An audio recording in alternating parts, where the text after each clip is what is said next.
당신은 변하고 있고 한때 당신을 조종하던 사람들은 그것을 느낄 수 있다.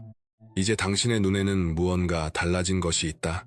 그들이 당신을 바라볼 때 불안해하게 만드는 무언가다. 그들은 그것을 정확히 이름 붙일 수는 없지만 분명히 감지한다. 예전에 그들이 통제하던 당신의 모습은 사라지고 있다. 칼융은 이 변화에 대해 무시무시한 사실을 발견했다. 그는 이것을 치유자가 판사가 되는 순간이라고 불렀다. 모든 사람의 고통을 흡수하던 사람이 마침내 멈추는 순간이다. 공감이 안으로 향하고 모든 것을 잔혹할 만큼 명확하게 보게 되는 때다. 이것은 복수에 관한 이야기가 아니다. 이것은 거울처럼 작동하는 인식의 수준에 관한 것이다. 그리고 그 거울에 비친 모습은 그들의 피를 얼어붙게 만든다. 당신은 감정의 완충장치였다. 숨 쉬는 것조차 사과하던 사람, 다른 사람들이 더 커 보일 수 있도록 스스로를 작게 만들던 존재였다. 당신은 그들의 분노와 수치심, 기능 장애를 떠안았다. 그 모든 것을 자신의 몸 안에 담고 그것을 사랑이라 불렀다. 당신은 그들의 잔인함을 자신의 탓으로 돌리며 그들의 친절을 받을 자격이 있다고 믿기 위해 더 열심히 노력했다. 당신을 부순 사람들은 바로 이 버전의 당신 위에 자신의 삶을 세웠다. 그들은 당신이 부드럽기를 원했다. 당신이 혼란스러워하기를 원했다. 당신이 자신의 눈을 의심하기를 원했다. 당신의 혼란은 그들의 안락함이었고 당신의 침묵은 그들의 허락이었으며 당신이 기꺼이 잊어주려는 태도는 그들이 같은 일을 반복할 자유였다. 그러나 그들이 이해하지 못한 것이 있다. 공감하는 사람은 단지 느끼기만 하는 존재가 아니라 기록하는 존재라는 사실이다. 당신이 존재한다는 이유로 사과하느라 바쁠 때 당신의 마음은 모든 것을 목록화하고 있었다. 모든 거짓말, 모든 모순, 말과 행동이 일치하지 않았던 모든 순간을 말이다. 당신은 그들의 학대를 그저 견디고 있었던 것이 아니다. 당신은 그것을 연구하고 있었다. 융은 임상 관찰을 통해 이 패턴을 이해했다. 그는 공감 능력이 뛰어난 사람들이 다른 이들이 이해할 수 없는 수준의 패턴 인식을 지니고 있다는 사실을 기록했다. 이 현상을 보여주는 한 사례를 생각해보자. 한 공감적인 사람이 수년간의 조종으로 완전히 망가진 듯한 모습으로 치료에 들어온다. 그러나 세션이 진행되면서 놀라운 일이 드러난다. 그들은 가해자의 심리적 패턴을 외과 수술처럼 정확하게 묘사할 수 있다.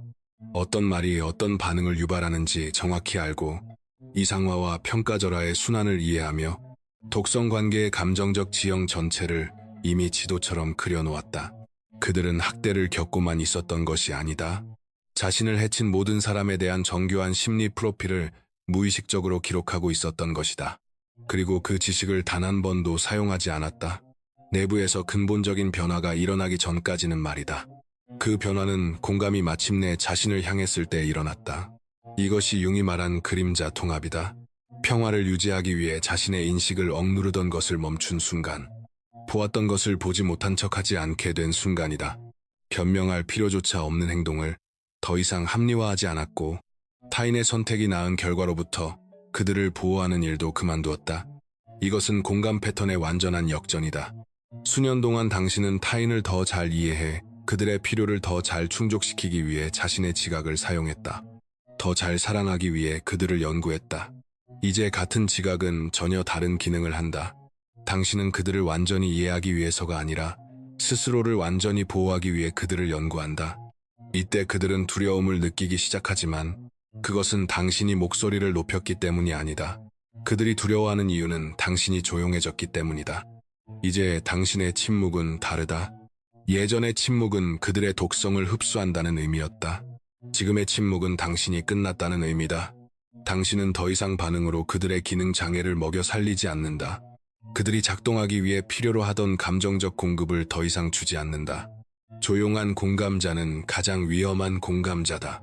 침묵은 더 이상 설명하지 않는다는 뜻이고 방어하지 않는다는 뜻이며 그들이 이해하도록 애쓰지 않는다는 뜻이기 때문이다. 이제 당신은 오해에서 이익을 얻는 사람은 결코 갑자기 명확함을 선택하지 않는다는 사실을 안다. 당신의 침묵은 당신이 그들을 완전히 꿰뚫어보고 있다는 뜻이며 바로 그것이 그들을 공포에 떨게 한다. 융은 투사에 관한 글에서 이것을 거울 효과라고 불렀다. 당신이 더 이상 누군가의 독성을 흡수하지 않을 때 당신은 반사 표면이 된다. 그들이 던지는 모든 투사는 그대로 되돌아간다. 이제 그들이 당신을 볼 때 그들은 자신이 사랑이라고 가장했던 조종, 정직이라고 불렀던 잔인함, 필사적으로 숨기려 했던 자신의 모습을 완벽한 세부까지 그대로 보게 된다. 이것은 당신이 그들에게 무언가를 하는 것이 아니다. 당신을 나쁘게 대하면서도 스스로 기분 좋게 느끼기 위해 해오던 감정 노동을 당신이 멈췄을 때 자연스럽게 일어나는 일일 뿐이다. 당신은 그들의 치료사가 되는 것을 그만두었고 그들이 보고 싶어하는 것만 비춰주던 거울이 되기를 멈췄다. 이제 그들은 모든 것을 보여주는 진짜 거울과 마주한다.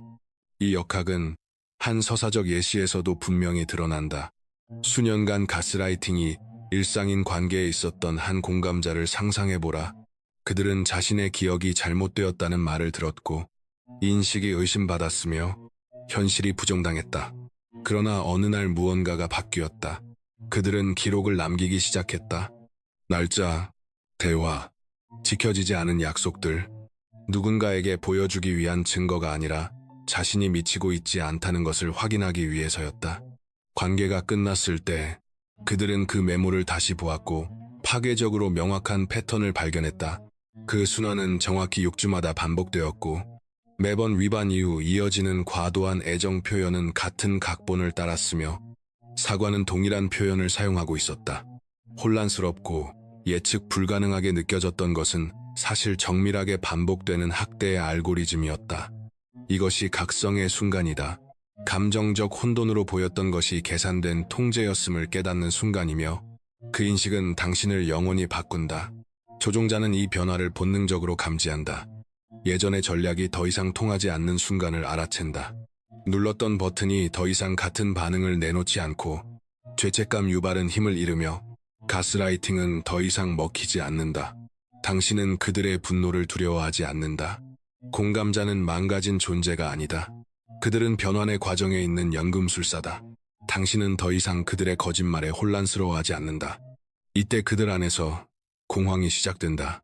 포식자는 먹잇감이 진화했음을 깨닫는다. 당신은 조종을 그것이 일어나기 전에 알아보고 패턴이 완성되기 전에 인식하며 그들이 첫 대사를 끝내기도 전에 각본을 안다. 수년간의 관찰을 통해 당신의 뇌는 재배선되었다. 당신은 그들의 특정한 기능 장애에 대한 심리적 전문가가 되었고 이제 그 지식을 변명 대신 자기 보호를 위해 사용한다. 융의 심리 유형 연구는 이 변화에 대해 흥미로운 사실을 밝혀냈다. 공감적인 사람들은 그가 분화된 직관이라 불렀던 능력을 지니는 경우가 많다. 이는 명백한 사회적 신호뿐 아니라 무의식적 패턴과 숨겨진 동기까지 처리한다는 의미다. 수년 동안 이 재능은 그들에게 불리하게 사용되었다. 가해자들은 그들의 필요를 감지하고 반응을 예측하는 능력을 악용했다. 그러나 공감자가 자신의 그림자를 통합하면 같은 재능은 보호의 무기가 된다. 이것이 조종자가 가장 두려워하는 통제의 상실이다. 그들은 언제든지 당신을 다시 끌어들일 수 있다는 믿음 위에 정체성을 구축했다. 한 번의 대화, 진심처럼 들리는 한 번의 사과, 진짜처럼 느껴지는 취약한 순간이면 충분하다고 믿었다. 그 도구들이 더 이상 작동하지 않는다는 사실을 깨닫는 순간 조종자의 마음에는 진짜 공포가 생긴다. 융은 학대적인 사람들은 피해자가 심리적으로 시간에 얼어붙어 있기를 필요로 한다고 관찰했다. 같은 거짓말을 계속 믿고 같은 변명을 받아들이며 같은 침해를 용서해주기를 원한다. 당신의 성장은 그들의 악몽이고 당신의 명확함은 그들의 위기다. 왜냐하면 당신이 그들을 명확히 볼 수 있다면 그들의 전략 전체가 무너지기 때문이다. 당신은 그들의 수를 예측하고 대화가 시작될 때 이미 끝을 알며 애정 제한이 미래의 통제를 위한 화폐임을 인식하고 취약성의 공유가 방어를 낮추기 위한 전략적 약점임을 꿰뚫어 본다. 당신은 체스를 두고 있지만 그들은 여전히 이것이 체커 게임이라고 믿고 있다. 이것이 현실 세계의 역학에서 어떻게 나타나는지 보여주자. 패턴을 기반으로 한 복합적 예를 생각해보라. 융은 반복적으로 다음과 같은 과정을 기록했다.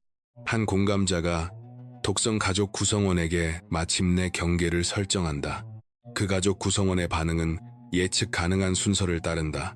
첫째, 혼란, 규칙이 왜 바뀌었는지 진심으로 이해하지 못한다. 둘째, 분노, 어떻게 감히 자신에 대한 접근에 제한을 두느냐는 반응이다. 셋째, 협상, 갑작스러운 변화의 약속, 치료를 받겠다는 제안, 새롭게 깨달았다는 주장들이다. 넷째, 중상모략. 당신을 통제할 수 없다면 당신에 대한 이야기를 통제하려 한다. 다섯째, 후버링. 조작된 위기나 향수를 자극하는 호소로 다시 끌어들이려는 시도다. 예전의 당신이라면 세 번째 단계에서 무너졌을 것이다. 변화의 약속은 희망처럼 느껴졌을 테니까. 그러나 지금의 당신은 이것이 예측 가능한 알고리즘의 세 번째 단계임을 알아본다. 당신은 더 이상 관여하지 않는다. 설명하지도 않는다. 당신은 단지 경계를 유지한 채 당신의 참여 없이 그 패턴이 스스로 완성되는 것을 지켜본다. 이것이 그들이 전혀 예상하지 못한 대면이다. 당신은 그들과 싸울 필요가 없다. 무엇이든 증명할 필요도 없다. 그림자와 통합된 당신의 존재 그 자체가 이제 선택을 강요한다. 그들은 도망치거나 무너진다. 왜냐하면 당신 가까이에 있다는 것은 완전히 보이는 것을 의미하기 때문이다. 그리고 기만 위에 삶을 세운 사람들은 완전한 가시성 속에서 살아남을 수 없다. 당신은 심리적으로 무적이 되었다. 상처받을 수 없어서가 아니라 더 이상 속지 않게 되었기 때문이다. 이 차이는 모든 것을 바꾼다. 고통은 감당할 수 있다. 당신은 그들을 살아남음으로써 이미 증명했다. 그러나 기만은 당신의 참여를 필요로 하는데 당신은 더 이상 참여하지 않는다. 융은 그가 개성화된 성격이라고 부른 것에 대해 광범위하게 저술했다.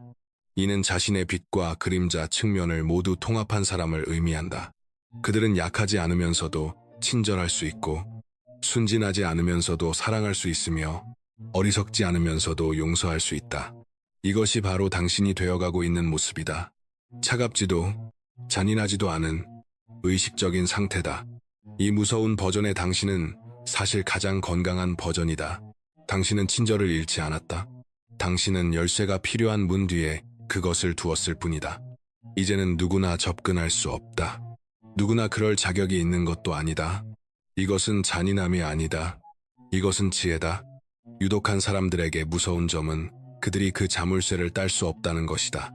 그들은 당신의 경계를 조작으로 넘을 수 없다. 이제 그들은 실제로 신뢰를 얻어야 하는데 얻는다는 것은 그들이 기꺼이 하지 않으려는 변화를 요구한다. 그래서 그들은 당신이 차가워졌다고 말한다. 당신이 변했다고 말한다. 다른 사람들에게 당신이 이제는 다르다고 말한다. 까다롭고 거칠다고 말한다. 그리고 그들은 절대적으로 옳다. 당신은 다르다. 당신은 변했다. 그들의 학대를 참아주던 사람은 더 이상 존재하지 않는다. 당신이 자신의 그림자를 통합한 순간 그 사람은 죽었다. 그들을 편안하게 해주기 위해 스스로를 배신하는 것을 멈춘 순간에 융은 분석적 임상 실천에서 이 변화를 수십 년간 기록했다. 그는 이 과정을 완성한 사람들을 깨어난 이들이라고 불렀다. 어떤 신비한 힘을 얻었기 때문이 아니라 항상 진실이었던 것을 마침내 깨달았기 때문이다. 학대는 결코 당신의 잘못이 아니었다. 조작은 결코 불분명하지 않았다. 당신은 처음부터 알고 있었다. 다만 그들의 패턴을 받아들이는 대신 그들의 가능성을 믿기로 선택했을 뿐이다. 이제 당신은 패턴을 믿는다. 당신은 사람들이 반복해서 보여주는 것을 신뢰한다. 언젠가 존재할지도 모르는 그들의 버전을 기다리지 않는다. 당신은 지금 이 순간 당신 앞에 서 있는 버전에 반응한다. 이 명확함이 당신을 무섭게 만든다. 왜냐하면 이제 그들은 당신에게 환상을 팔 수 없기 때문이다. 당신은 오직 관찰 가능한 현실만을 다룬다. 새로운 당신을 두려워하는 사람들은 부서진 당신에게서 이익을 얻던 사람들이었다. 이것이 단순한 진실이다. 당신의 치유가 그들을 위협한다면 그들은 결코 당신의 온전함을 지지한 적이 없다. 그들은 당신의 손상을 관리하고 있었을 뿐이다. 그들은 당신의 혼란에 투자하고 있었다. 당신의 명확함은 그들의 손실이다. 그리고 그들은 그것을 알고 있다. 이것이 그들이 그렇게 필사적으로 당신을 다시 끌어당기려 하는 이유다. 갑작스러운 관심, 예상치 못한 사과, 변화에 대한 약속들. 융은 심리적 조작에 관한 그의 글에서 이 단계를 경고했다. 그는 이것을 포식자의 마지막 시도라고 묘사했다. 그들은 당신이 멀어지고 있음을 감지하고 사랑이 더 커져서가 아니라 통제력을 잃을까 두려워서 강도를 높인다. 강렬함을 친밀함으로 착각하지 마라. 그들의 공황을 진정한 배려로 혼동하지 마라. 그들은 당신을 잃는 것이 두려운 것이 아니다. 당신에 대한 접근권을 잃는 것이 두려운 것이다. 이 둘은 다르다. 하나는 사랑에 관한 것이고 다른 하나는 공급에 관한 것이다. 당신은 그들의 공급원이었다. 그들의 감정적 샌드백, 인정의 원천, 아직도 누군가를 통제할 수 있다는 증거. 당신이 그 공급을 끊자 그들 안에 금단이 생긴다. 그리고 금단은 중독을 이해하지 못하는 사람들에게는 사랑처럼 보인다. 그들은 당신을 그리워하는 것이 아니다. 그들이 당신에게서 어떤 것을 그리워하는 것이다. 이 차이는 중요하다. 하나는 당신의 고려를 받을 자격이 있고 다른 하나는 당신의 경계를 받을 자격이 있다. 사람들이 당신이 되어가고 있는 존재를 두려워한다면 두려워하게 두어라. 그들의 두려움은 당신의 책임이 아니다. 당신은 다른 사람들이 크게 느끼기 위해 스스로를 작게 유지할 필요가 없다. 그들의 어둠이 덜 분명해지도록 당신의 빛을 낮출 의무도 없다. 학대를 받아들이던 버전의 당신에 대한 접근권을 누구에게도 빚지고 있지 않다. 우리는 이 역동을 공감 능력의 변화를 다룬 임상 관찰에서 강력하게 볼 수 있다. 이 통합 과정을 완료한 개인들은 동일한 경험을 보고한다. 그들을 상처 입힌 사람들은 경계가 나타나자 눈에 띄게 불편해졌다. 위기 때만 전화하던 친구들은 무료 상담이 끝나자 사라졌다. 끊임없는 감정 노동을 요구하던 가족들은 상호성이 요구되자 갑자기 시간이 없어졌다. 권력 역학을 즐기던 파트너들은 평등이 도입되자 공격적으로 변했다. 모두 공감자가 마침내 자신을 선택했기 때문이다. 모두 거울이 환상 대신 진실을 비추기 시작했기 때문이다. 그리고 시간이 흐르며 이러한 변화를 추적하면서 융이 가장 아름답다고 느낀 점은 이것이다. 여파가 지나고 먼지가 가라앉고 유독한 사람들이 스스로 걸러진 뒤 놀라운 일이 일어났다. 그들은 평화를 찾았다. 완벽한 조건을 요구하는 취약한 평화가 아니라 내적 정렬에서 오는 깊은 평화였다. 그들은 스스로를 버리는 것을 멈췄다. 그리고 그것이 모든 차이를 만들었다. 당신은 당신을 부수지 않을 사람이 되어가고 있다. 이것이 이 변화의 의미다. 당신은 다른 사람들이 되어주길 바랐던 존재가 되는 법을 스스로에게 배우고 있다. 당신은 자신의 보호자, 자신의 검증자, 자신의 가치의 원천이 되고 있다. 이러한 자립성은 외부의 인정에 대한 당신의 필요를 통해 당신을 통제하던 사람들에게는 공포다. 그들은 당신에게 말한다. 당신은 너무 과하다고, 너무 민감하다고, 너무 강렬하다고, 너무 요구가 많다고. 그대로 두어라. 왜냐하면 당신이 너무 많다고 말하는 사람들은 당신이 충분하지 않다고 믿었을 때 이익을 얻던 바로 그 사람들이기 때문이다. 그들은 당신이 줄어들기를 원한다. 당신의 확장은 그들의 서사를 위협한다. 융은 평생의 특권은 진정한 자신이 되는 것이라고 말했다. 그러나 그는 또한 이 되어감이 과거에 당신에게 투자한 모든 사람을 공포에 빠뜨린다고 경고했다. 당신의 변화는 그들의 정체를 비추는 거울이다. 당신의 성장은 그들이 성장하기를 거부한 사실을 드러낸다. 당신의 경계는 그들의 권리를 폭로한다. 그들은 당신이 되어가고 있는 존재를 미워하는 것이 아니다. 그들은 당신의 변화가 그들이 머물기로 선택한 자리를 드러내는 것을 미워한다. 그러니 그들이 두렵다면 두려워하게 두어라. 그들이 불편하다면 그 불편함 속에 앉아있게 두어라. 당신의 자존감에 대한 다른 사람들의 감정적 반응을 관리할 책임은 당신에게 없다. 당신은 당신의 상처를 만든 사람들에게 당신의 치유를 편리하게 만들어줄 의무가 없다. 당신이 되어가고 있는 이 공감자는 한때 당신을 부쉈던 사람들을 두렵게 할 것이다. 그리고 그것은 정확히 그래야 한다. 왜냐하면 그들이 두려워하는 버전에 당신은 더 이상 부술 수 없는 버전이기 때문이다. 그녀는 이제 너무 많이 알고 있다. 너무 명확하게 본다. 부스러기를 사랑이라 부르며 받아들이기에는 자신을 너무 깊이 존중한다. 이것은 친절의 끝이 아니다. 이것은 척추를 가진 친절이다. 경계를 가진 공감이다. 자신을 방정식에 포함하는 사랑이다. 이 버전의 당신을 두려워하는 사람들은 머물 운명이 아니었다. 그들은 당신이 더 이상 용납하지 않을 것을 가르치기 위해 존재했다. 그리고 그 교훈은 완성되었다. 융은 당신을 부순 모든 사람이 당신 자신의 힘에 대해 필수적인 무언가를 가르쳐준다고 믿었다. 그들이 준 고통은 당신이 가진 힘을 보여주었다.